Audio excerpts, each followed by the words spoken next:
वेदान्तरामानुजमुनिकरुणालब्धवेदान्तयुग्मं श्रीमत्श्रीवासयोगीश्वरगुरुपदयोरर्पितस्वात्मभारं श्रीमत्श्रीरङ्गनाथाह्वयमुनिकृपया प्राप्तमोक्षाश्रमं तं श्रीमद्वेदान्तरामानुजमुनिमपरं संश्रये देशिकेन्द्रम् इशन्तु मे देव सदा त्वदीयाः दयातरङ्गानुचराकटाक्षाः श्रोत्रेषु पुंसाम् अमृतं क्षरन्तीं सरस्वतीं संश्रितकामधेनुं कमप्यनवधिं वन्दे करुणावरुणालयं वृषशैलतटस्थानां स्वयं व्यक्तिमुपागतम् अकिञ्चननिधिं सूतिमपवर्गस्त्रिवर्गयोः अञ्जनाद्रीश्वरदयाम् अभीष्टौमि निरञ्जनां जीवनं जगतां जीयात् किमप्यपगतस्पृहं स्वतन्त्रं सर्वतन्त्रेषु वेङ्कटेशाह्वयं महः பண்டைநான் மறையும் வேள்வியும் கேள்வி பதங்களும் பதங்களின் பொருளும் பிண்டமாய் விரிந்த பிறங்குழியனலும் பெருகிய புலனொடு நிலனும் கொண்டல் மாறுதமும் குறைகடலேழும் ஏழுமா மலைகளும் விசும்பும் அண்டமும் தானாகி நின்ற என்பருவான் அரங்கமா நகரமந்தானே வாராவருவாய் வருமின் மாயா மாயாமூர்த்தியாய் ஆறாவுதாய் அடியே நாவி அகமே தித்திப்பாய் தீராழிகள் தீர எண்ணையாண்டாய் திருக்குழந்தை ஊரா உனக்காட்பற்றும் அடியே நின்னம் உள்வேணோ பூஜந்தம் ராமராமேதி மதுரம் மதுராட்சரம் ஆருஷ்ய கவிதாசாகாம் வந்தே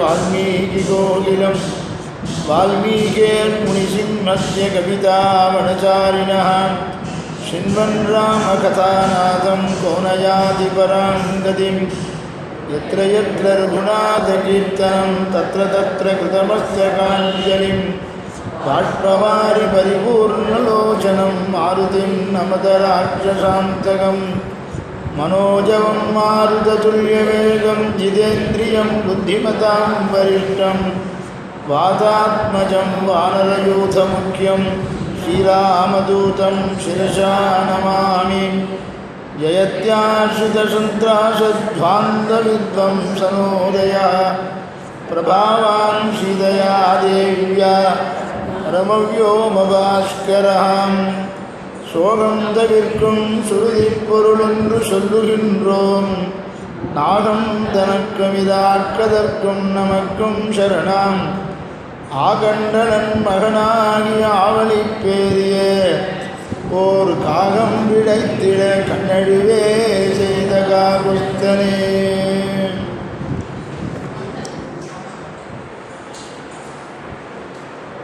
ஆக ராமலக்ஷ்மணால் சித்தாசிரமத்துக்கு வர இந்த ஆசிரமத்தை பார்க்கும் பொழுது ரமணீயமாகவும் மிகுந்த சோபையோடும் இருக்காம் சித்தாசிரமம். இந்த சித்தாசிரமத்துக்கு என்ன அவ்வளோ விசேஷம்னு ராமன் விஸ்வாமித்திரரை கேட்க, இந்த சித்தாசிரமமானது வாமனாவதாரம் பண்ணின பெருமாள் தபஸ் பண்ணின இடம் இந்த சித்தாசிரமம். அந்த வாமனாவதாரம் பண்ணின பெருமாளுடைய சாநித்தியமானது எப்பொழுதும் இந்த இடத்துல இருந்துருக்கிறதுனால ராட்சசர்கள்லாம் வந்து இங்கே உபதிரவம் பண்ணினாலும் இந்த இடத்தை விட்டுட்டு போகிறதுக்கு மனசு வராமல் நான் இங்கேயே தங்கின்றிருக்கேன் அப்படின்னு சொல்லி இந்த சித்தாசிரமத்தினுடையதான சரித்திரத்தை எல்லாம் சொல்ல ஆரம்பிக்கிறார். அந்த வாமனாவதார கதையை ராமனுக்கு சொல்கிறாராம். ஏஷ பூர்வாசிரமோஹாம். ராமனும் ஒன்றுமே தெரியாதவன் மாதிரி தான் போட்டுண்ட வேஷத்துக்கு தகுந்த மாதிரி வாமனாவதார கதையை விஸ்வாமித்திர மகரிஷி சொல்ல, ராமலக்ஷ்மணால் ரெண்டு பேரும் அந்த அவதார கதையை கேட்டுருக்கா. வாமனாவதாரம் பண்ணின பெருமாள் தபஸ் பண்ணின இடம் புண்ணியக்ஷேத்திரம், புண்ணியஸ்தனம், அதனால் நான் இருந்துட்டுருக்கேன்னு மாத்திரம் சொல்கிறதுக்கு விஸ்வாமித்திரருடைய அபிப்பிராயம் இல்லை. சைஷா வாமனஸ்ய உபபுஜ்யதே, வேறு என்ன அபிப்பிராயம் விஸ்வாமித்திரருக்குன்னு கேட்டால், நேத்திக்கு சொன்ன மாதிரி ராமனை பார்த்த உடனே ராமனிடத்தில் சரணாகதி பண்ணணும்னு தோணிடுத்தான் விஸ்வாமித்திரருக்கு. அந்த மாதிரி அந்த ரூபம் அப்படி இழுக்கிறது, சரணாகதி பண்ணும்படி பண்ணிடும். நேத்திக்கு சொன்னோமே, நம்முடைய ஆச்சாரியர்கள் எல்லோரும் அர்ச்சாவதாரத்தினிடத்தில் தான் சரணாகதியை அனுஷ்டிச்சு வைப்பார். அப்படிப்பட்டதான அர்ச்சாவதாரமானது எப்படிப்பட்டவாளையும் தன்னிடத்தில் இழுத்திடும். அப்படி ராமனுடையதான விபவமூர்த்தியிலே ஈடுபட்ட விஸ்வாமித்திர மகிழ்ச்சி ராமனைத்தான் சரணாகதி பண்ணினால் என்ன அப்படின்னு விஸ்வாமித்திரருக்கு தோணித்தான். அப்படி தோன்றும் பொழுது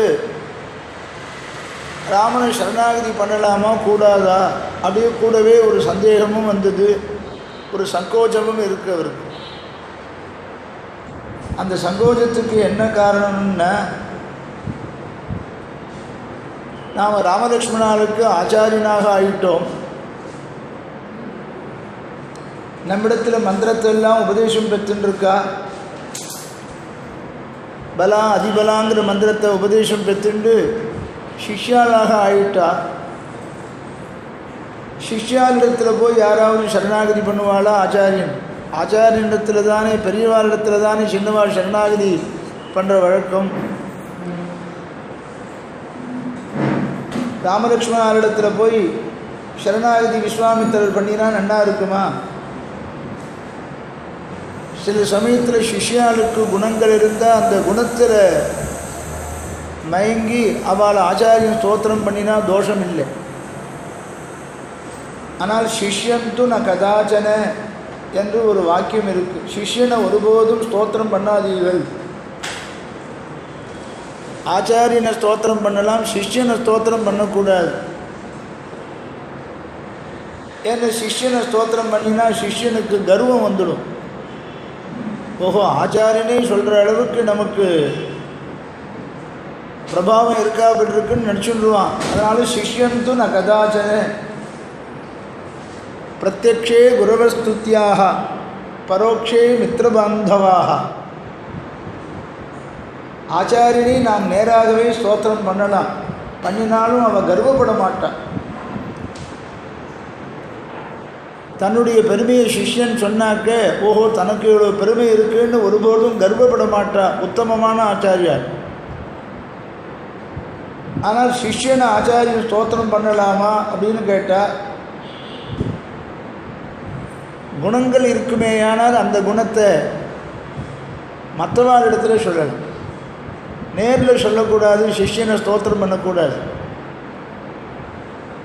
ஆத்மகுணம் இல்லாத சிஷ்யனாக இருந்தானேயானால் தன்னுடைய பிரபாவத்தை ஆச்சாரியனே சொல்கிறார் பார் அப்படின்னு கர்வப்படுவான்.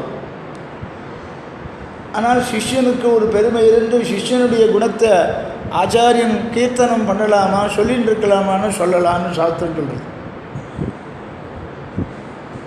எப்போ சொல்லலாம்னா, மற்றவாள்கிட்ட நல்ல ஞானம் பார் இந்த சிஷ்யனுக்கு, தன்னுடைய சிஷ்யனையே மற்றவாளிடத்தில் ஸ்தோத்திரம் பண்ணுவாள். நீ எங்கே கேள்வி கேட்டாலும் அவன் பதில் சொல்லுவான் அந்த சிஷ்யன் அப்படின்னு மற்றவாள்கிட்ட ஸ்தோத்திரம் பண்ணலாம். அவனுடைய விடயம் எப்படிப்பட்டதுன்னு மற்றவாளிடத்தில் ஸ்தோத்திரம் பண்ணலாம். பிரத்யக்ஷத்தில் ஸ்தோத்திரம் பண்ண மாட்டா ஆச்சாரியார். என்னை ஒரு ஸ்தோத்திரம் பண்ணினாரா, இவ்வளோ காரியம் பண்ணினேனே ஆச்சாரியன் அப்படின்னு யாரும் கேட்கக்கூடாது. ஏன்னா சிஷ்யனை ஸ்தோத்திரம் பண்ணக்கூடாது. சிஷ்யந்து ந கதாச்சன. இப்போ ராமலக்ஷ்மணால் 2 பேரும் விஸ்வாமித்திரருக்கு சிஷ்யாளாக ஆயிட்டா. ஆனால் விஸ்வாமித்திரருக்கோ ராமனுடைய அந்த ரூபத்திலையும் குணத்திலையும் ஈடுபட்டு ராமனை சரணாகதி பண்ணணும்னு ஆசை வந்துடுத்து விஸ்வாமித்திரருக்கு. சரணாகதி பண்ணலாமான்னு பார்த்தா இந்த குழந்தைகள்லாம் 3 காலமும் சேவிக்கிறதுன்னு நேற்றுக்கு சொன்னேன். கார்த்தாலவேளை சந்தியாவந்தனம், மாத்தியாண்டிகம், சாயங்காலம் சந்தியாவந்தனம்,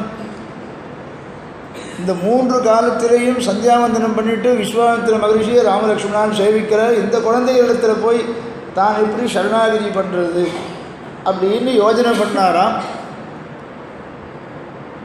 அதையும் மீறி அந்த ராமனிடத்தில் சரணாகதி பண்ணிட்டா ராமனுக்கே கூட மனசில் வருத்தம் ஏற்படலாம். என்ன வருத்தம்னா, இவன் பரதத்துவங்கிறத உணர்ந்தவர் தான், ஈஸ்வர தத்துவம்னு விஸ்வாமித்திர உணர்ந்து தான் அந்த சரணாகதியை பண்ணணும்னு தோன்றுறது. என்ன, விஸ்வாமித்திர நன்கு பிரம்மத்தை உபாசனம் பண்ணினவர். அந்த பிரம்ம தத்துவம்தான் தசரதனுக்கு புத்திரனாக பிறந்திருக்குங்கிறதும் அவருக்கு தெரியும். நேரில் கிடச்சிருக்கும் போது சரணாகதி பண்ணலாமேன்னு தோன்றது. ராமன் கோபிச்சுட்டா என்ன பண்ணுறது, ராமன் ஏன் கோபிச்சுக்க போகிறான் அப்படின்னு கேட்டால், மனுஷ பாவனையோடு தசரதனுக்கு புத்திரனாக அவதாரம் பண்ணியிருக்கான். ஏன் அப்படி பண்ணான்னார், ராவண வதம் நடக்கணும், அது பரியந்தமாவது மனுஷ பாவனையோடு இருக்கணும். அதனால்தான் எந்த சமயத்திலையும் தன்னை ஈஸ்வரன்னு காண்பிச்சிக்கவே இல்லை. ராமாவதாரத்தில், கிருஷ்ணாவதாரத்தில் குழந்தை பருவத்திலேருந்தே தன்னை ஈஸ்வரன்னு காண்பிச்சுட்டான். இங்கே ராவண வதம் நடக்கணும். அந்த ராவண வதமானது ஒரு மனுஷனால் தான் அது நடக்க முடியும் அப்படின்னு விஸ்வாமித்திரர் சமாதானம் பண்ணிட்டு, தேவகாரியம் நடக்கணுமே, நாம் போய் சரணாகதி பண்ணிவிட்டாக்க லோகத்துக்கெல்லாம் இது ஈஸ்வர தத்துவம்னு காண்பிச்ச மாதிரி ஆயிடும். அப்போ தேவகாரியம் நடக்காமல் போயிடும், ராவணவதம் நடக்காமல் போயிடும் அப்படின்னு விஸ்வாமித்திரர் தனக்குள்ள சமாதானம் பண்ணிட்டார். ஆனாலும் அவருக்கு ராமனை சரணாகதி பண்ணணும்னு ஆசை வந்து கொடுத்தான். இதெல்லாம் ஸ்ரீமத் ராமாயணத்தில் இருக்கிற சூக்ஷ்ம அர்த்தங்களில் ஆண்டவனுடைய நிர்வாகம் இதெல்லாம். ஏன்னா அந்த பதங்களுடைய சுவாரஸ்யத்தில் இந்த மாதிரி விஸ்வாமித்திரர் மகிழ்ச்சிக்கு ராமனை சரணாகதி பண்ணணும்னு தோணித்து, ஆனால் பண்ணக்கூடாது, ராவணவதம் ஆகாமல் போயிடும், இவன் ஈஸ்வர தத்துவம்னு தெரிஞ்சுட்டாக்க அவன் பிரம்மாவிடத்தில் கேட்ட வரத்துக்கு விரோதமாக போயிடும். ஈஸ்வர தத்துவம்னு ராமனை தெரிஞ்சுட்டு சரணாகதி விஸ்வாமித்திரர் பண்ணிவிட்டாக்க மனுஷனால் மட்டும்தான் தன்னை வதம் பண்ண முடியாதுன்னு அவன் நினச்சிட்டு வரம் கேட்டிருக்கான். அதனால தான் மனுஷாவதாரத்தை எடுத்துட்டார். வதம் ஆகாமல் போயிடுமே, என்ன பண்ணுறதுன்னு பார்த்தார். ஆனால் அந்த ராமனுடைய ரூபத்தை பார்த்தாக்க சரணாகதி பண்ணியே ஆகணும்னு தோணித்தான் விஸ்வாமித்திரருக்கு. அதுக்கோசரம் யோஜனை பண்ணாராம், இப்படி பண்ணால் என்ன, ஆசை என்னமோ ஜாஸ்தி இருக்குது சரணாகதி பண்ணணும்னு விஸ்வாமித்திரருக்கு ராமனிடத்தில். அதுக்கோசரம் யோஜனை பண்ணாராம். அதுக்கோசரம் வாமனாவதார கதையை சொல்கிற மாதிரி வியாஜமாக, ஏன்னா இங்கே வாமனாவதார கதையை சித்தாசிரமத்தை பற்றி சொல்லும்போது வாமனாவதாரம் பண்ணின பெருமாள் தபஸ் பண்ணின இடம்னு சொல்லிட்டு நிறுத்திக்காமல் வாமனாவதார கதையை சொல்கிறதுக்கு ஆக்கியாதும் உபசக்கிரமே, கதையை ஆரம்பத்திலேருந்து வாமனாவதார கதையை சொல்ல ஆரம்பிக்கிறார் என்றால், இந்த ராமன் ஈஸ்வர தத்துவங்கிறத இவர் உணர்ந்து அந்த வாமனாவதாரத்தை பற்றி கதையை சொல்கிற வியாஜமாக தான் சரணாகதி பண்ணணும் அப்படின்னு இவர் நினச்சிவிட்டார், தீர்மானம் பண்ணிவிட்டார். அதுக்கோசரம் வாமனாவதார கதையை இங்கே சொல்கிறாராம். எப்படி சொல்கிறாரு பாருங்கோ, ராமனை பார்த்து சொல்கிறார். ராமனுடையதான திவ்ய திருமேனியை பார்க்குறார், உத்து நோக்கிறார். அந்த திருமேனியை பார்க்கும் பொழுது இந்த பிரபஞ்சம் எல்லாத்தையும் ராமனுடைய திருமேனியில் பார்க்குறாராம் விஸ்வாமித்திர மகரிஷி. ஆண்டவன் சாதிச்சாகும், பெருமாளை யார் அழிச்சுட்டு வராளோ அவளுக்கெல்லாம் விஸ்வரூப தரிசனம். அக்ரூரர் பூர்ணமாக கிருஷ்ணாவதாரத்தில் அனுபவித்தார். இங்கே யாக சம்பிரட்சணார்த்தம் விஸ்வாமித்திர மகரிஷி அயோத்தியிலிருந்து தசரத அனுமதி வாங்கிட்டு ராமனை அழிச்சுட்டு வரும் பொழுது அழிச்சுட்டு வந்த காரணத்தினால விஸ்வாமித்திரருக்கு விஸ்வரூப தரிசனம். தன்னுடைய திவ்ய சரீரத்தில் இந்த பிரபஞ்சம் எல்லாம் அடங்கி இருக்கு. அழிச்சுட்டு வரவாளுக்கெல்லாம் விஸ்வரூப தரிசனத்தை காண்பிக்கிறது பெருமாளுடைய வழக்கம் போல தெரிகிறது. விஸ்வாமித்திர ராமனை பார்த்து சொல்கிறார், ஷரீரே தவ பஷ்யாமி ஜகத் சர்வம் இதம் பிரபோ துவம் அநாதிஹி அனிர்தேஷ்யா துவாமகம் சரணம் கதஹ. சரணாகதியை பண்ணுறார். ஆனால் இந்த ஸ்லோகமானது கஷ்யபருடைய அவர் சொல்கிற ஸ்லோகம் இது. ஆனால் இங்கே விஸ்வாமித்திர மகிழ்ச்சி ராமனை பார்த்து சொல்கிறாராம், இவருக்கு உள்ளுக்குள்ளே ராமனை சரணாகதி பண்ணணும்னு ஆசை. ஈஸ்வர தத்துவம்னு தெரிஞ்சவரானபடியினாலே எப்படி சொல்கிறார் பாருங்கோ, ஷரீரே தவ பஷ்யாமி ஜகத் சர்வம் இதம் பிரபோ. சமஸ்தமான பிரபஞ்சமும் உம்முடைய சரீரத்தில் இருப்பதை நான் பார்க்கிறேன்.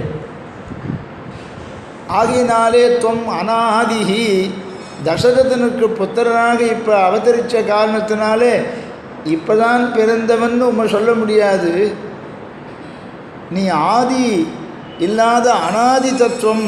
அனாதி தத்துவம்னு பிரம்ம தத்துவத்தை தானே சொல்கிறோம், ஈஸ்வர தத்துவத்தை தானே சொல்கிறோம். அந்த ஈஸ்வர தத்துவத்தை சொல்ல வேண்டிய அனாதிங்கிற பதத்தை ராமனை பார்த்து சொல்கிறார். துவம் அநாதிஹி, ஆதி இல்லாதவன். அனிர்தேஷ்யா, இப்படித்தான் அப்படித்தான் ஒரு பொருளை திருஷ்டாந்தமாக காண்பிச்சு இப்படி இருப்பான், பிரம்மம் இப்படி இருக்கும் அப்படி இருக்குன்னு வேறொரு பொருளை காண்பித்து பிரம்மம் இப்படி தான் இருக்குன்னு சொல்ல முடியாது. ஏன் சொல்ல முடியாதுன்னா, இந்த பிரம்மத்தை போன்ற மற்றொரு வஸ்து இல்லை. அத்விதீயம் பிரம்ம. அத்வைதிகள் இந்த ஸ்ருதிக்கு பிரம்மத்தை தவிர வேறு எதுவும் இல்லைங்கிறான். ரெண்டாவது தத்துவம் இல்லைன்னு சொல்கிறாளே ஒழிய, ஆனால் அதற்கு என்ன பொருள்னா,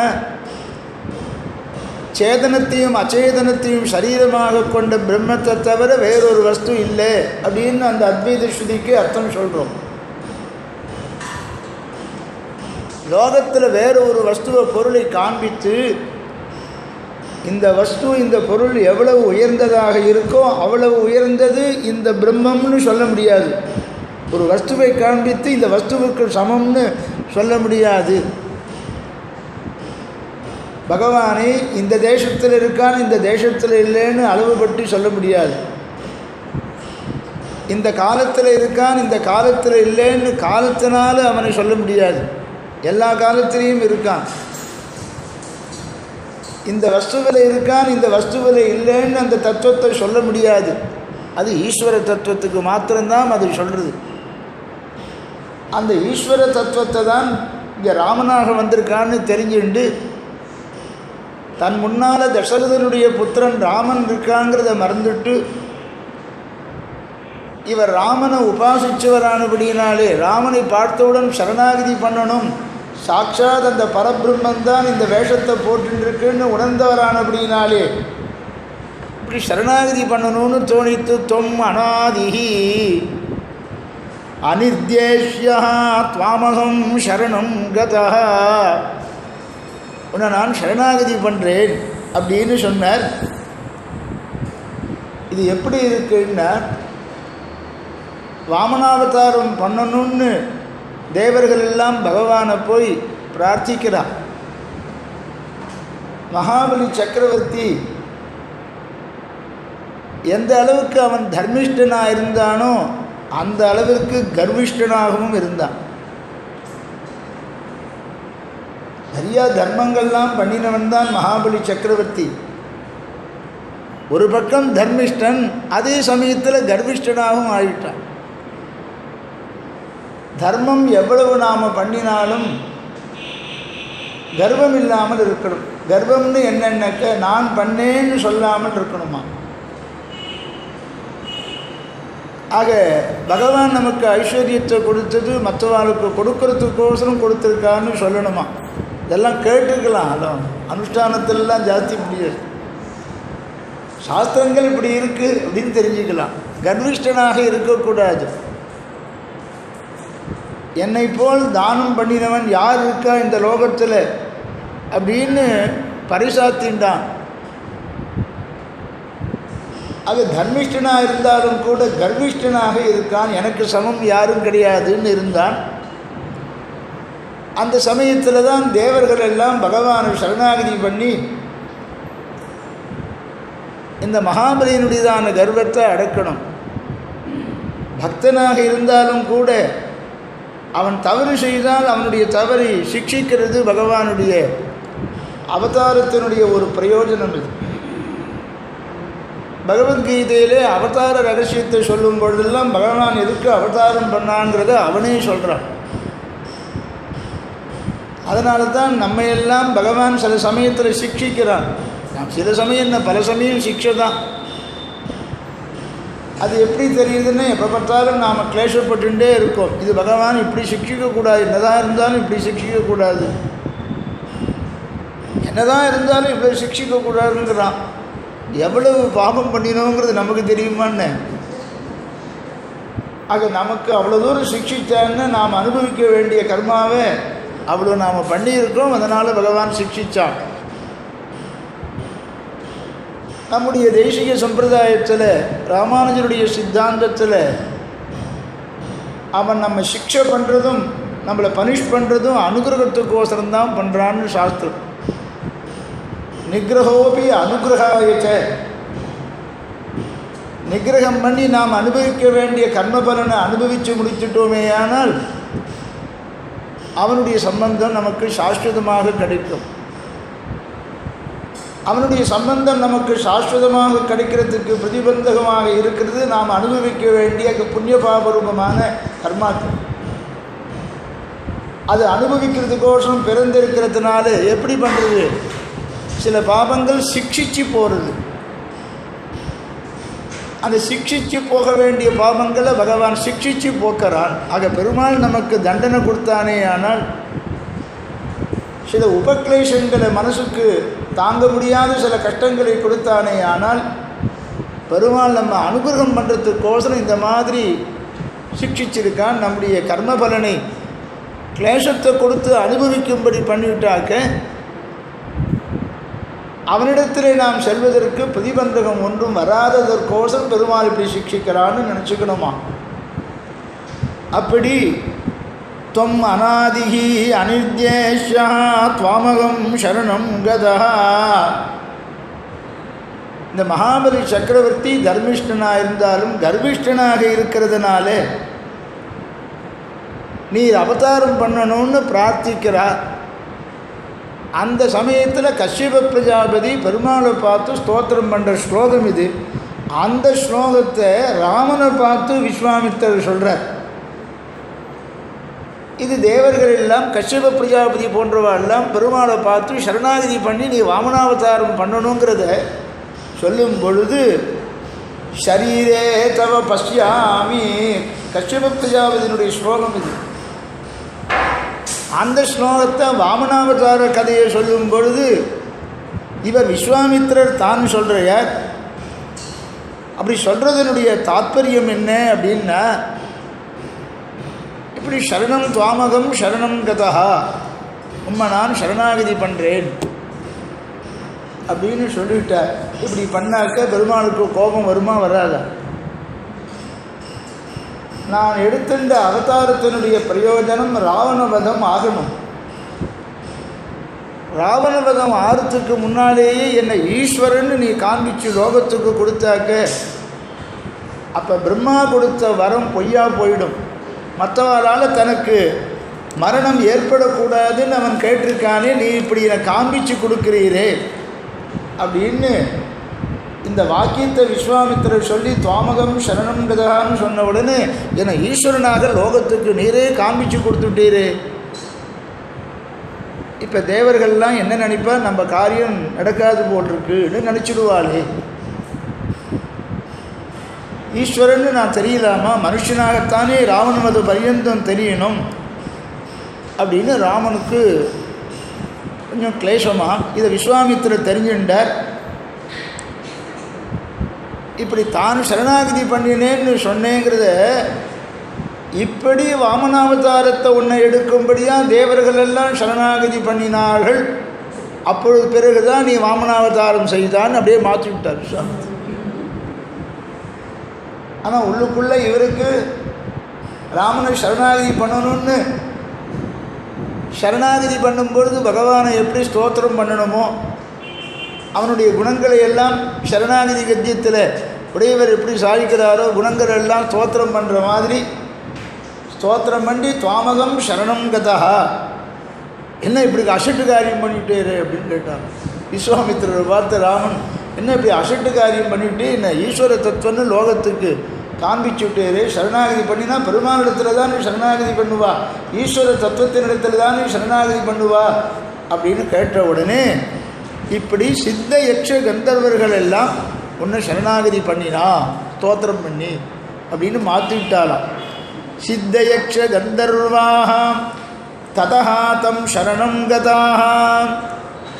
இப்படி சித்தர்கள் யக்ஷர்கள் தேவர்கள் எல்லோரும் அந்த ஈஸ்வர தத்துவத்தை சரணாகதி பண்ணினா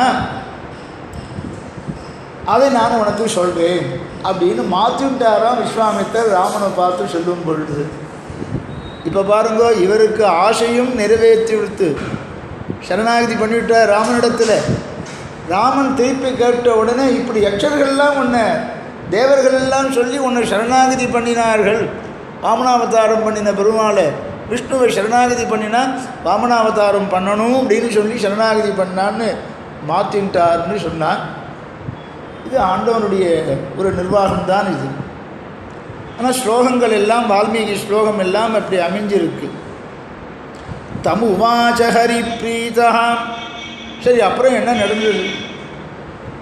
கஷ்யப பிரஜாபதி பெருமாளுடைய திருமேனியில் சமஸ்தமான பிரபஞ்சத்தையும் பார்த்து சரணாகதி பண்ணினார். எதுக்கோசரம் பண்ணார்? தமுவாச்ச ஹரி பிரீதா கஷ்யபம் தூத கல்மஷம் வரம் வரைய பத்ரம் தே வர அர்காசி மதோ மமாம். இப்படி தபஸ் பண்ணினீர், விரதத்தை அனுஷ்டிச்சா உமக்கு என்ன வரம் வேணும் அப்படின்னு பெருமாள் கேட்குறாராம் கஷ்யப பிரஜாபதியே. அந்த சமயத்தில் தான் சொல்கிறார், தேவர்களிடத்தில் ராஜ்யம் எல்லாம் போயிடுத்து, அசுரால் பிடிங்கிட்டா. தேவர்களிடத்திலிருந்து பிடிகின்றதான ராஜ்யமானது ஸ்திரமாக இருப்பதற்கோசரம் மகாபலி சக்கரவர்த்தி யாகம் பண்ணிண்டு அவபிரத ஸ்நானத்திற்கு சித்தமாக இருக்கான், தர்மிஷ்டனாகவும் இருக்கான், தான தர்மங்கள் எல்லாம் பண்ணினவனாக இருக்கான். அந்த யாகம் பூர்த்தி ஆகிறதுக்குள்ளே எனக்கு நீ புத்திரனாக அவதரிக்கணும், பிறக்கணும் அப்படின்னு கஷ்யப பிரஜாபதி பெருமாளை பார்த்து கேட்குறார். இதெல்லாம் விஸ்வாமித்திர மகிழ்ச்சி ராமனுக்கு எப்படி வாமனாவதாரம் நடந்ததுங்கிறத சொல்லிட்டு வரார். சொல்கிற வியாஜமாக அவள்லாம் சரணாகதி பண்ணாங்கிறத தான் சரணாகதி பண்ணுற மாதிரி ஒரு அனுபவம் இவருக்கு வந்தது. ஆக கஷ்யப பிரஜாபதி மகாபலியுடையதான இந்த கர்வத்தை அடக்குவதற்காக, இழந்த ராஜ்யத்தை மறுபடியும் அடைவதற்காக, தேவர்களுக்காக நீ எனக்கு புத்திரனாக வந்து அவதரித்து தேவர்களுக்கெல்லாம் ஒத்தாசை பண்ணணும்னு கேட்டாராம். உடனே வாமனாவதாரம் பண்ணினாராம் பெருமாள். சங்கல்ப மாத்திரத்தில், நினச்ச மாத்திரத்திலேயே பகவான் அவதாரம் பண்ணிவிடுவார். இப்படி அவதாரம் பண்ணியாச்சு. இப்படியே பார்த்துட்டு இருக்கும்போது வயசு ஓடிடுறது. 5 வயசு ஆகிடுத்தான் பெருமாளுக்கு. 5 வயசு ஆன உடனேயே உபநயனம் பண்ணலான்னு சாஸ்திரம் சொல்லியிருக்கு. சில குழந்தைகளுக்கெல்லாம் 5 வயசு ஆனாலே உபநயனம் பண்ணிடுவா. சில பேர் 7 வயசில் பண்ணுவா. என்ன 8 வருஷம் பிராமணம் உபநயிதா தம் அத்தியாபயேதா.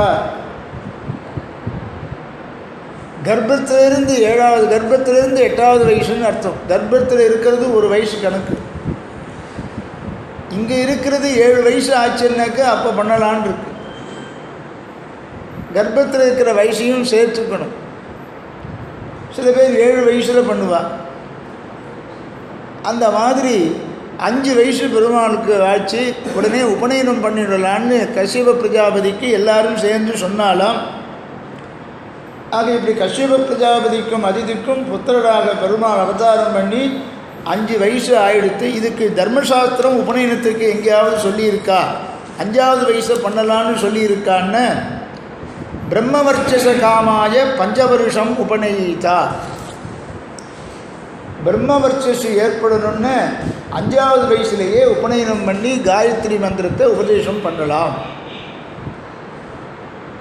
சில சம்பிரதாயத்தில் இன்னும் வச்சுருக்கா, இப்பயும் நடக்கிறது. 5 வயசுலேயே உபநயனத்தெல்லாம் கூட பண்ணிடுறா.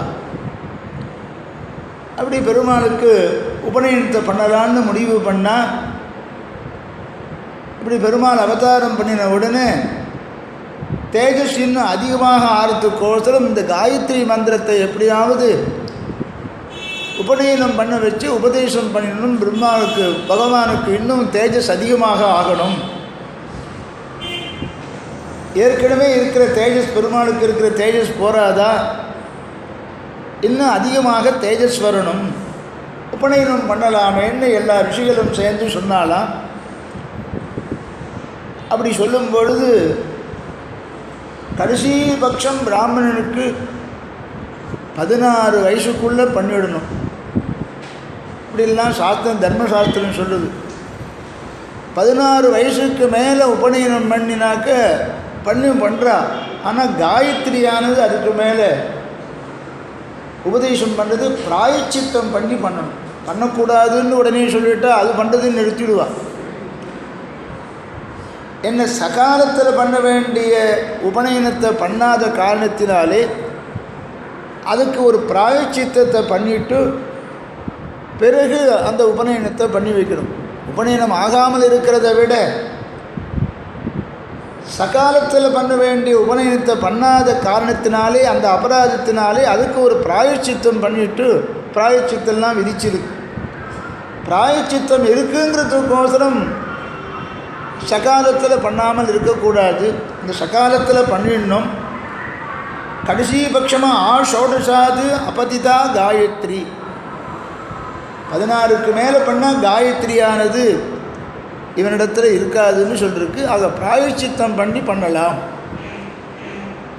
அப்படின்னு சொன்ன சமயத்தில் கஷ்யபரிடத்தில் எல்லா ரிஷிகளும் ஒன்று சேர்ந்து சொன்னாலாம், திடீர்னு உபநயனம் பண்ணலான்னு சொல்கிறேன், என்னிடத்துல என்ன இருக்குது, உபநயனம் பண்ணுறதுக்கு வேண்டிய வசதி வேண்டாமா, என்ன வேணும், இந்த மந்திரத்தை உபதேசம் தானே பண்ண போகிறோம், வைதிக காரியம் தானே, ஆர்ப்பாட்டம் ஒன்றும் வேண்டாம்.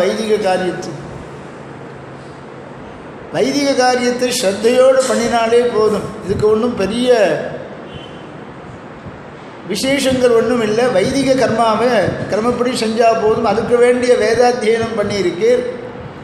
நாங்கள்லாம் ரிஷிகள்லாம் பக்கத்தில் இருக்கோம். அந்த உபநயனத்தை குழந்தைக்கு பண்ணி வச்சுடலாமே. அவர் சொன்னாராம், ஆண்டவன் சாதிப்பார், எங்கிட்ட 100 பூனல் கூட இல்லையே போடுறதுக்கு குழந்தைக்கு. 100 பூனல்னு அப்படின்னா 100வது பூனல் எல்லோரும் 100 பூனல் நாமே 100 நாமே போட்டுக்கணும்னு சாஸ்திரம். இதெல்லாம் சாத்தியமே இல்லை. இப்போ ஆத்தியார்கள் என்ன யஜ்ஞோபீடம் கொடுக்குறாலும் ப்ரகஸ்பதி தொட்டாச்சு, அவர் கரஸ்பர்சம் பட்டுடுத்து அதுவே போதும். அந்த நாளில் எல்லாரும் அவாவாளுக்கு வேண்டியதை அவாவா 100 வச்சுட்டு இருப்பா. ஆக என்னிடத்துல பூனல் கூட இல்லையே அப்படின்னாலாம். அதனால் என்ன, நாங்கள்லாம் 100 வச்சுருக்கோம், நாங்கள்லாம் பூனல் தரோம் குழந்தைக்கு அப்படின்னு எல்லா ரிஷிகளும் சேர்ந்து குழந்தைக்கு உபநயனத்தை பண்ணி வச்சுடணும். ஏன்னா மற்ற ரிஷிகளுக்கும் கஷ்யபருக்கு புத்திரனாக அவதரிச்சிருக்குது யாருங்கிறது மற்ற ரிஷிகளுக்கும் ஞான சக்ஷுஷனாலும் பார்க்குறார். உடனே பார்த்தாலாம், கர்மாணி காரயாமாசு புரஸ்கிருத்ய பிரஜாபதிம் தஸ்யோபநீயமானஸ்ய சாவித்ரீம் சவிதா ப்ரவீத். சூரியனே காயத்ரியை உபதேசம் பண்ணினாராம். ஏன் கஷ்யபர் பண்ணக்கூடாதா? தகப்பனாக இருக்கும் பொழுது சாட்சாத் சூரியனே வந்து காயத்ரியை உபதேசம் பண்ணினாராம். அப்படின்னு எவ்வளோ விசேஷம் இருக்கும். தகப்பனார் உபதேசம் பண்ணலாம் காயத்ரி மந்திரத்தை. ஒரு தடவை ஒரு குழந்தைக்கு காயத்ரி மந்திரத்தை உபதேசம் பண்ணினாக்க 12,000 காயத்ரி ஜபம் பண்ணின பலன் போயிடும். இதுதான் சாஸ்திரம். அதனால் என்ன பண்ணுறான்னாக்க உபநயனத்துக்கு காயத்ரி மந்திரத்தை உபதேசம் பண்ணுறதுக்கு முன்னால் ஜபத்தை நிறையா காயத்ரி ஜபத்தை நிறையா பண்ணி வச்சுருவார். அல்லது உபநயனமான பிறகு இவன் இழந்துட்டானோ இல்லையோ 12,000 காயத்ரி ஏற்கனவே பண்ணியிருந்தால் அது லாஸ் ஆகிடுமோ, இல்லைன்னா இல்லையா. அப்புறம் என்ன பண்ணுறது, இழந்த காயத்ரியை மறுபடியும் பலனை பெறுவதற்காக காயத்ரி ஜபத்தை அதிகமாக ஆக்கிக்கணும். 12,000 காயத்ரி பண்ண ஜபம் பலன் போயிடுத்த உபநயனம் பண்ணுறது பிரம்மோபதேசம் பண்ணுறதுனால. அதனால் இப்படி கிரமம். அதனால் அந்த க்ஷமத்தை கொடுக்காம பகவானுக்கு காயத்ரீம் சாவித்ரீம் சவிதா பிரவீது. சவிதான்னு சூரியனுக்கு பேர். அவனே காயத்ரி மந்திரத்தை உபதேசம் பண்ணுறேன்னு சொல்லியிருக்காளாம். ஆக காயத்ரி மந்திரத்தை நாம் எந்த அளவுக்கு சேமித்து வச்சுக்கிறோமோ அந்த அளவுக்கு நமக்கு பலம். அதனால் பிரத்யாருக்கு கூட சில சமயத்தில் நல்ல வித்வான்களாக இருந்தால் அவளை வரவழைச்சு உபதேசம் பண்ண சொல்லலாம். சுவாமி ஏழுக்கு நீரே காயத்ரி மந்திரத்தை உபதேசம், தன் பிள்ளைக்கு இன்னொருத்தர் உபதேசம் பண்ணுறதாங்கிறதெல்லாம் கணக்கு கிடையாது. யார் காயத்ரியை அதிகமாக ஜபம் பண்ணி ஏற்றின்றிருக்காளோ அவளை கூட்டு உபதேசம் பண்ண சொல்லலாம். அல்லது நல்லா ஜபம் பண்ணுறவனாக இருந்தாக்க இவனுடைய பலத்தை இழந்துடக்கூடாதுன்னு அவரை பண்ண சொல்கிறது உண்டு. சில சமயத்தில் தாத்தாவை அப்பாவை உபதேசம் பண்ண சொல்கிறது. தகப்பனார் தன்னுடைய பிள்ளைக்கு உபநயனம் பண்ணி வச்சுட்டு சம்ஸ்காரங்கள்லாம் பண்ணுவான். பிரம்மோபதேசத்தை மாத்திரம் பெரியவாள் இருந்தாக்க அவளை கொண்டு பண்ண சொல்கிறது. சாஸ்திரங்கள் இடம் கொடுத்துருக்கு, யார் வேணாலும் பிரம்மோபதேசம் பண்ணி வைக்கலாம். அப்படி இங்கே சூரியனே வந்து நான் காயத்ரி மந்திரத்தை உபதேசம் பண்ணுறேன்னு அவர் வந்தாராம். அதற்காக சாவித்ரீம் சவிதாம் பிரவீத். சாட்சாத் ஈஸ்வர தத்துவமே கஷ்யபருக்கும் அதிதிக்கும் புத்திரனாக அவதரிச்சிருக்கிறபடியினாலே சூரியனே வந்து தான் உபதேசத்தை காயத்ரி மந்திரத்தை உபதேசம் பண்ணுறேன்னு பண்ணாராம். தகப்பனார் என்ன பண்ணார்னு கேட்டார். இத்தனை வருஷம் தபஸ் பண்ணாரே, இப்போ இவருக்கு காயத்ரி இல்லையா, ஏன் இவர் உபதேசம் பண்ணக்கூடாதா என்னார். நான் மிஞ்சி கொடுக்குறேன்னாராம். மிஞ்சி தெரியுமா, அது தர்மத்தினால பண்ணுறது. அது ஒன்றும் நிறையா கிடைக்கும், காட்டில் கிடைக்கும் ரிஷிகளுக்கு, இது காசு கொடுத்தா வாங்கணும். மிஞ்சி துறைன்னு சொல்லி கஷ்யபரே மிஞ்சி கொடுத்தாராம். ஆச்சரியமாக பலாச தண்டத்தை கொடுத்தாலாம். பூமி பிராட்டி ஒரு ஒத்தாசை பண்ணாலாம். தாயார் என்ன பண்ணான்னா தீட்சாவஸ்திரத்தை கொடுத்தாலாம். பிரம்மச்சாரி இருக்க வேண்டிய தீட்சாவஸ்திரம். தீட்சாவஸ்திரத்தை அதிதி கொடுத்தாலாம். சப்த ரிஷிகளும் தர்மம் கொடுத்தாலாம். சரஸ்வதி தேவி ஜபமாலை கொடுத்தாலாம். பிக்ஷா பாத்திரம் இருக்கு பாருங்க, பிக்ஷை எடுக்கிறதுக்கு பாத்திரத்தை குபேரனே வந்து கொடுத்தாராம் பெருமாளுக்கு. இப்படி வந்து கொடுத்தாலே யார் பிக்ஷை போடுறதுன்னு கேட்டாக்க பிக்ஷை போடுறதுக்குன்னே தகுந்தவ பார்வதி தேவியை பிக்ஷை இட்டாள். பெருமாளுக்கு பிக்ஷை போட்டது யாருன்னா பார்வதி தேவியை பிக்ஷை போட்டார்னு சொல்லியிருக்கு. பிக்ஷாம் பகவதி சாட்சாது. அந்த பார்வதிக்கு என்ன விசேஷனம் பாருங்க, அட்ஜெக்டிவ் பாருங்க. பகவதி சாட்சாது, நல்ல குணக்கூட்டங்களை உடையதான பார்வதி. பிக்ஷாம் பகவதி சாட்சாது உமா அதாது அம்பிகா சதி. இவ்வளவு பேர் இருக்கான். பெருமாளுக்கு பிக்ஷை போட்டவனாம். அப்படி ஆச்சரியமாக வாமனாவதாரம் பண்ணின பெருமாளுக்கு உபநயனம் எல்லாம் ஆச்சு. அவதாரத்தினுடைய பிரயோஜனம் நடக்கணுமே, ராஜ்யம் ஸ்திரமாக இருக்கிறதுக்கு அவன் யாகம் பண்ணி அபிவிருதத்துக்கு போகிறதுக்கு சித்தமாக இருக்கான். உடனே பெருமாள் அங்கேருந்து புறப்பட்டாரான். யாக பூமிக்கு போவோம் ஒரு பிராமண பிரம்மச்சாரியாக அந்த பிரம்மச்சாரி வேஷத்தில் புரட்டு போகிறான். பெருமாள் புறப்படுற சமயத்தில் மகாலட்சுமி நானும் கூடவே வரேன்னு சொன்னாலாம். நீ கூட வர வேண்டான்னாள். பெருமாள் எந்த அவதாரம் பண்ணினாலும் அவளும் கூடவே அவதாரம் பண்ணிடுவாள். யத்பாவேஷு பிரதக்விதேஷ் அனுகுணான் பாவான் ஸ்வயம் விப்ரதி எத் தர்மையிலேயே தர்மிணி விகரதே நானாகிருதிர் நாயிகா அப்படின்னு சொல்லியிருக்கிறதுனால மகாலட்சுமியும் கூட வரேன்னு சொன்னாலாம். நீ வர வேண்டாம்மா, நான் பிக்ஷை வாங்க போகிறேன். போட்டுன்னு இருக்கிற வேஷம் பிரம்மச்சாரி வேஷம் வேறு. பிரம்மச்சாரியாக நான் போகும்பொழுது ஒரு பெண்ணு கூட வந்தாக்க எப்படி இருக்கும்மா, நீ வர வேண்டாம்னு சொன்னான்.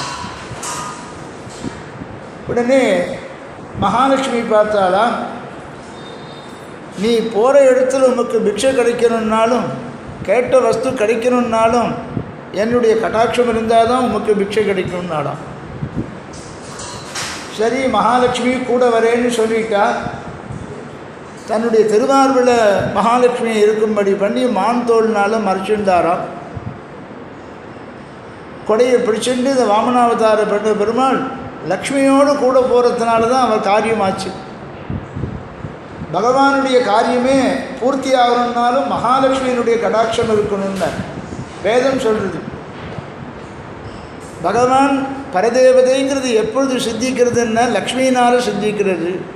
வேதம் சொல்கிறது, ஸ்ரத்தையா தேவோ தேவத்வம் அஸ்னுதே. பிராட்டியினுடையதான சம்பந்தம் இல்லைன்னு பகவானுக்கு தேவத்துவம் கிடைக்காது. சியப்பதின்னு சொல்கிறோமே,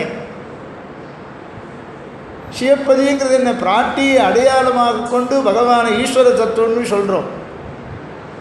அப்படி பிராட்டியை திருமார்பில் அழிச்சுண்டு கிருஷ்ணாஜனத்தினால் மான்தோள்னால் மறைச்சுண்டு அந்த பிரம்மச்சாரி வேஷத்தில் வாமன வட்டு அந்த குழந்தை புரட்டு போகிறது. யாகபூமிக்கு எல்லா தானத்தையும் பண்ணிவிட்டு அவபிரதத்துக்கோசரம் சித்தமாக காத்துருக்கிற சமயத்தில் பெருமாள் அங்கே ஏழின உடனே எப்படி புறப்பட்டார்னு சொல்கிறார். ஒரு பிரம்மச்சாரி எப்படி இருக்கணுமோ அந்த அடையாளத்தோடு பெருமாள் புறப்பட்டார். கௌபீனம் கடிசூத்திர சீம்னி கடையன்னு ஆஷாட வம்சேவகன்னு விருத்தியும் கிருஷ்ணமிகசிய வக்ஷசிவகன்னு மௌஞ்சீம் அபிவியஞ்சயன்னு. பாகவதத்தில் அழகாக பேசுகிறார் பெருமாள் எப்படி புறப்பட்டு போனாருங்கிறது. சுகபிரம்மம் பேசுகிறார். கௌபீனம் கடிசூத்திரசீம்னி கடையன்னு ஆஷாட வம்சேவகன்னு.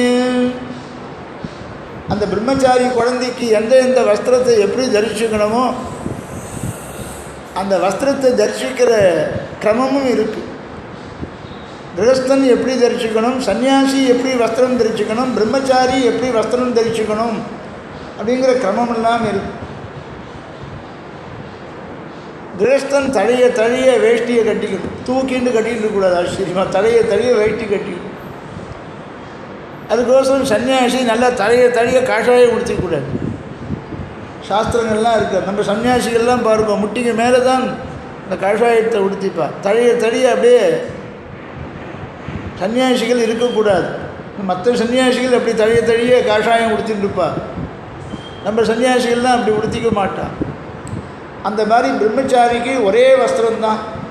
அதிக வஸ்திரமானது கூட ஒரு வஸ்திரத்தினாலேயே இந்த முட்டிக்கு மேலே தன்னுடைய வஸ்திரத்தை சரீரத்தை இருக்கணும்.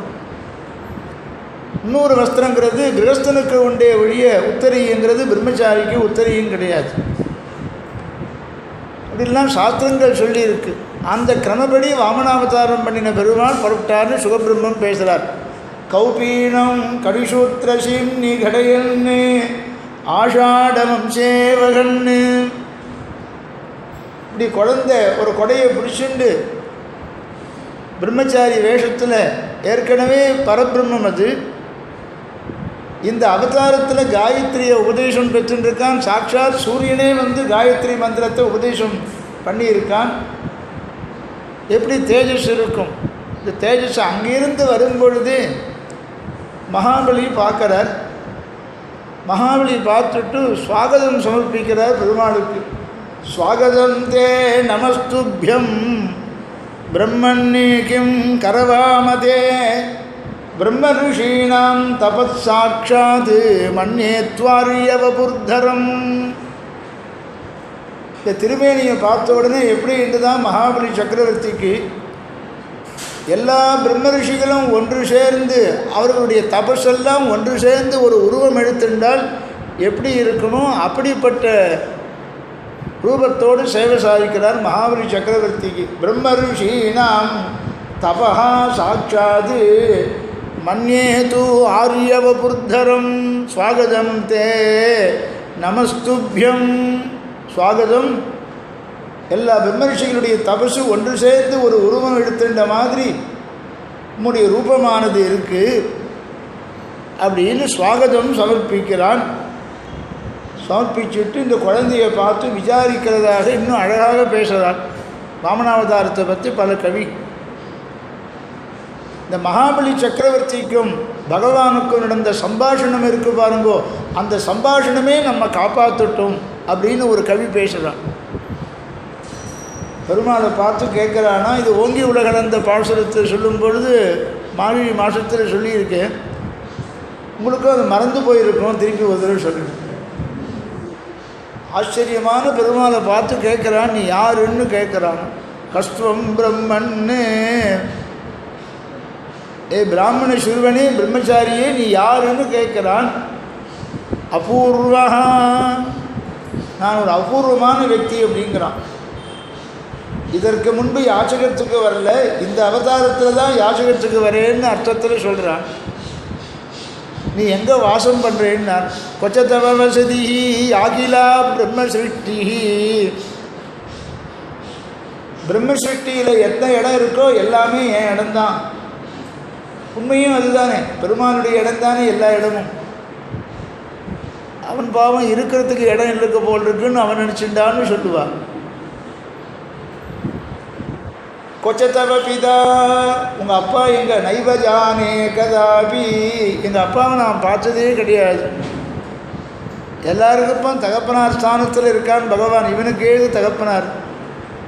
நைவஜானே கதாபி கஸ்தேத்ராதாம்.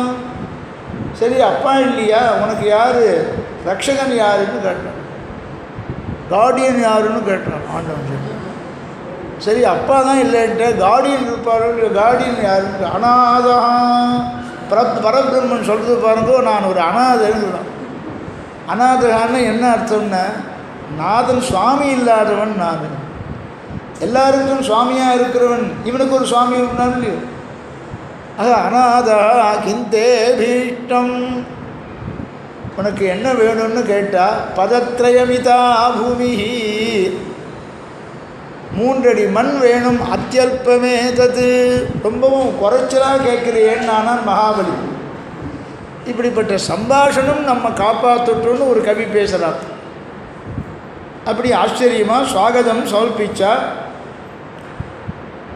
சொந்த இடத்துல இருந்துட்டு தபஸ் பண்ணணும்னு ஒரு ஆசை இருக்குது, நீ தான் எல்லாருக்கும் தானம் கொடுக்குறியே, எனக்கு 3 அடி மண் வேணும் தபஸ் பண்ணுறதுக்கோசரம் அப்படின்னு கேட்டானா.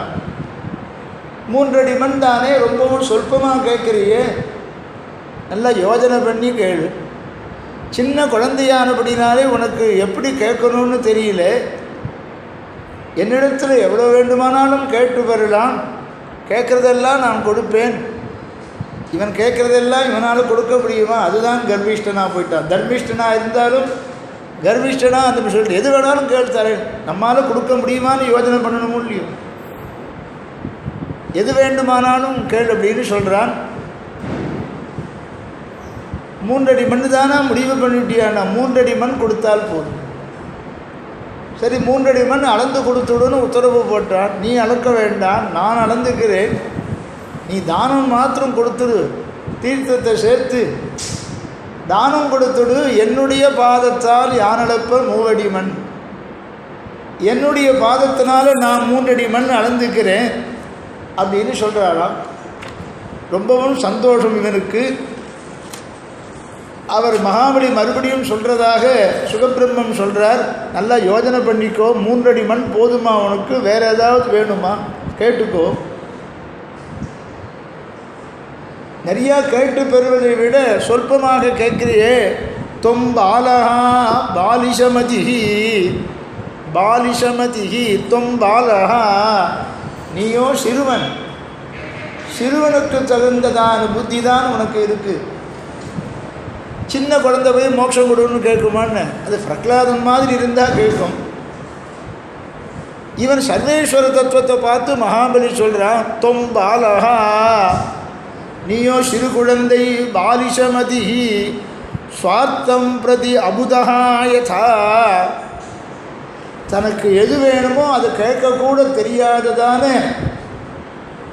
ஞானம் இல்லாதவன் ஈஸ்வரனை பார்த்து. எவ்வளோ கர்வம் இருந்தால், எவ்வளோ அகங்காரம் இருந்தால், மமகாரம் இருந்தால் சொல்லுவா தர்மிஷ்டன்தான் ஆனால் கர்விஷ்டன். ஞாபகம் வச்சுக்கோ. இது மகாபலி ரொம்ப நல்லவனாச்சு.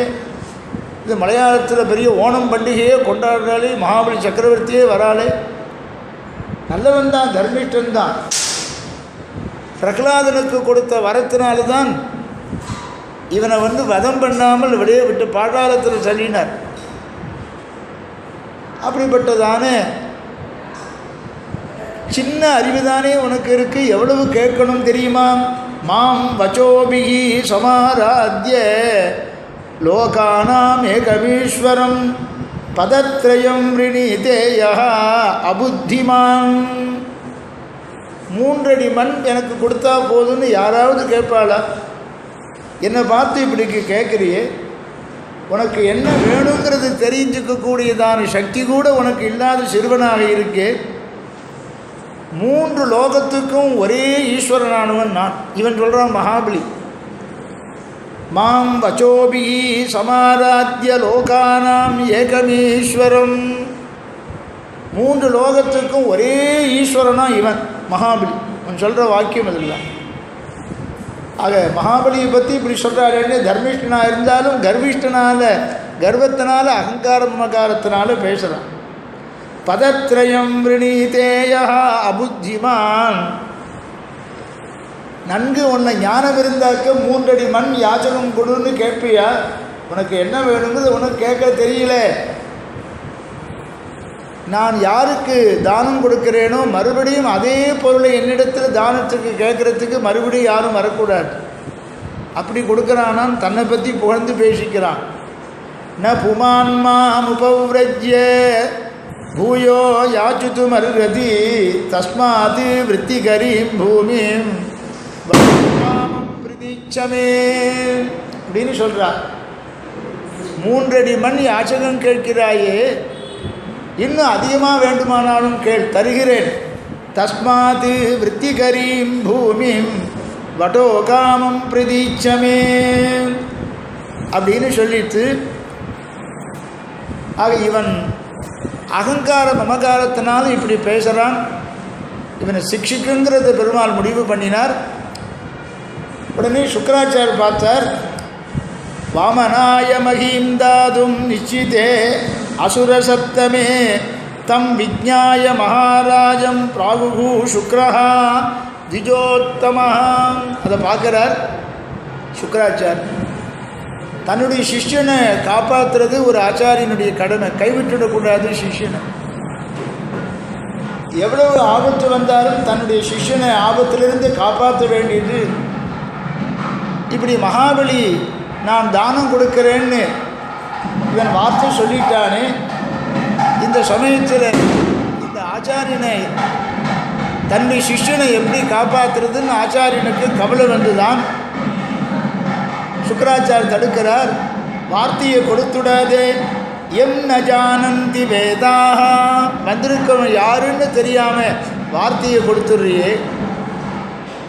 எல்லா தேவர்களும் யாரை தெரிந்து கொண்டு ஆசிரியிக்கிறார்களோ, சயேஷ விஷ்ணு அவ்யயா எம் ந ஜானந்தி வேதாக. வேதத்தினால பகவானை பூர்ணமாக கண்டுபிடிக்க முடியாது.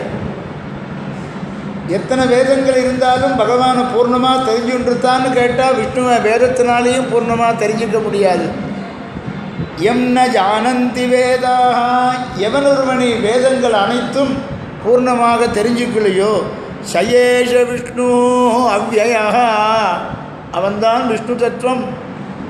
அந்த விஷ்ணு தத்துவந்தான் பத்னியா சக வினிச்சித்ய யஜமானா மகாபலிஹி. அந்த விஷ்ணுதான் சாட்சாத் மாணவகோ ஹரிஹி. இந்த வித்யார்த்தி ரூபத்தில் பிரம்மச்சாரி வேஷத்தில் அந்த விஷ்ணுதான் உன்னிடத்தில் யாசகம் கேட்க வந்திருக்கான். எனக்கு கொடுத்து நீ ஏமாந்து போகாதே, கொடாதேன்னு சொன்னாராம். அதெல்லாம் இல்லை, நான் தானம் கொடுத்தது தான். கொடுத்த வார்த்தையை நான் பின்வாங்கிக்க மாட்டேன். சர்வேஸ்வர தத்துவமாக இருந்தாலும் கூட என்னிடத்தில் வந்து கேட்டதுனால அந்த சர்வேஸ்வர தத்துவத்துக்கு நான் தானம் கொடுத்ததான ஒரு பெருமைதான் இருக்கட்டுமே. ஆகையினால நான் கொடுத்த வார்த்தையை காப்பாற்றுவேன வழியை பின்வாங்க மாட்டேன் அப்படின்னு ஆச்சரியமாக சொல்கிறானா. அப்படி சொன்ன உடனே தீர்த்தத்தை கொண்டு பத்னி சேர்க்கிறா, தானத்தை கொடுக்குறார். தானத்தை பெருமாள் வாங்கிக்கிறார். வாங்கிட்டு ஒரு பாதத்தினால் இந்த லோகம் பூர்த்தியாக அறிந்துட்டு மேல் லோகத்துக்கெல்லாம் திருவடி நோக்கி போகிறது. அங்கே இருக்கிற தேவர்கள் எல்லாம் இந்த திருவடியை சோதித்து தீர்த்தத்தை ஸ்வீகரிச்சுக்கிறாளாம், சீவா தீர்த்தத்தை ஸ்வீகரிச்சுக்கிறாளாம். அங்கே இருக்கிறவாளெல்லாம் கூட, மற்ற லோகத்தில் இருக்கிறவாளெல்லாம் கூட அனுகிரகம் பண்ணுறாளாம். தேசிகன் சமத்காரமாக திருவடி மேலே போகும் பொழுது பாதுகையை சேவிக்கிறான்னு பாதுகா சகஸ்திரத்தில் சாதித்து அந்த பாதுகை எல்லாரையும் அனுகிரகம் பெற்று தருது. பெருமாள் திருவடி மேல் நோக்கி போனாக்க முதல்ல போகிறது பாதுகை தானே. திருவடிக்கு கீழே தானே பாதுகையை சாத்திட்டு மேல் நோக்கி திருவடி போச்சுன்னா முதல்ல போகிறது பாதுகையை சேவிச்சுட்டாளாம். அந்த பாதுகா தீர்த்தத்தை பிரம்மாதிகள்லாம் கூட வாங்கிட்டா, இங்கே இருக்கிறவெல்லாம் பாதுகா தீர்த்தத்தை வாங்கிக்க மாட்டேங்கிறேன். பாதுகா ஆராதனம் அவ்வளோ வசத்தியாம். பெருமாளுடைய பாதுகையை ஆராதனம் பண்ணுறது இந்த பெருமாளுடைய ஆராதனத்தை விட சிறந்தது பாதுகா ஆராதனம். ஏன்னா ஆச்சாரியனுடைய ஆராதனமாச்சே. அதை பாதுகைன்னு சொன்னால் ஆச்சாரியனானபடினாலே அந்த ஆச்சாரிய சீவாதீட்டத்தை வாங்கிடணுன்னு சத்தியலோகத்தில் பிரம்மாதிகள்லாம் கூட ஆச்சரியமாக இருந்தாலும் இப்படிப்பட்ட வாமனாவதாரம் பண்ணின பெருமாள் தான். அவர் தபஸ் பண்ணின இடம் அயம் சித்தாசிரமா. இந்த சித்தாசிரமத்தில் இருந்துட்டு இந்த யாகத்தை பண்ணுறேன். பெருமாள் தபஸ் பண்ணின இடமானபடினாலே அந்த சாநித்தியம் எப்பொழுதும் இருக்கிறபடினாலே இந்த இடம், இந்த சித்தாசிரமம் ரொம்பவும் பிரகாசிக்கிறது, சோபையாக இருக்குது, ரொம்பவும் போக்கியமாக இருக்குது. இந்த இடத்துல நான் பண்ணுற யாகத்தை கெடுக்கிறதுக்கு சுபாகு மாரிச்சன் போன்ற ராட்சசர்கள் வர, அதனால தான் தசரதனிடத்தில் கேட்டு உன்னை நான் அழிச்சுட்டு வந்திருக்கேன். நான் பண்ண போகிற யாகத்தை கிட்டக்க இருந்து நீனும் லக்ஷ்மணனுமாக சேர்ந்து இருந்து காப்பாற்றி இந்த யாகத்தை நடத்தி கொடுக்கணும் என்று விஸ்வாமித்தர் ராமனிடத்தில் சொல்கிறார். ஆக நாளை தினத்தில் யாக சம்ரக்ஷணம், யாகத்தை ஆரம்பிக்க போகிறார். யாகத்தை எப்படி காப்பாற்றணும்னு லக்ஷ்மணனுக்கு ராமன் எப்படி உத்தரவு போடுறார். இதெல்லாம் வால்மீகி ராமாயணத்தில் இருக்கிற ஸ்லோகத்தில் இருக்கிற சூக்ஷமான தத்துவார்த்தங்கள் எல்லாம் ஆண்டவன் நிர்வாகம் பண்ணியாகும். லக்ஷ்மணனை பார்த்து நியமிக்கிறார், நீ அப்படி இருந்து ஜாக்கிரதையாக பார்த்துக்கோ, நான் இப்படி இருந்து ஜாக்கிரதையாக பார்த்துக்கிறேன். இந்த ராட்சசாலெலாம் எப்படி வந்து யாகத்தை அழிக்கிறா, மாம்சத்தை போடுறான்னு பார்த்துடுவோம் அப்படின்னு லக்ஷ்மணனுக்கு ராமன் உத்தரவு போட போகிறான். அங்கே நாளைய தினத்தில் யாக சம்ரக்ஷணம் நடக்க போகிறது. நாளைக்கு பார்ப்போம். ஸ்வஸ்தி பிரஜாபிய பரிபாலயந்தாம் நியாயேன மார்கேண மகிம் மகீஷாः கோப்ராஹ்மணேभ्यः शुभमस्तु नित्यं लोकाः समस्ताः सुखिनो भवन्तु. मङ्गलं कौशलेन्द्राय महनीय गुणाब्धये चक्रवर्ती तनूजाय सार्वभौमाय मङ्गलं. श्रीमते वेदांत रामानुज महादेशिकाय नमः. श्रीमते निगमान्त महादेशिकाय नमः. श्रीमते भगवते भाष्यकाराय महादेशिकाय नमः. श्रीमते बकुलभूषण महादेशिकाय नमः. श्रीरङ्गनायकै नमः. श्रीरङ्गनाथ परब्रह्मणे नमः. श्रीरङ्गनाथ दिव्यमणि पादुकाभ्यां नमः. அன்பில் பெருமாள் இருக்கா, எல்லாரும் சேவிக்க போகும்போது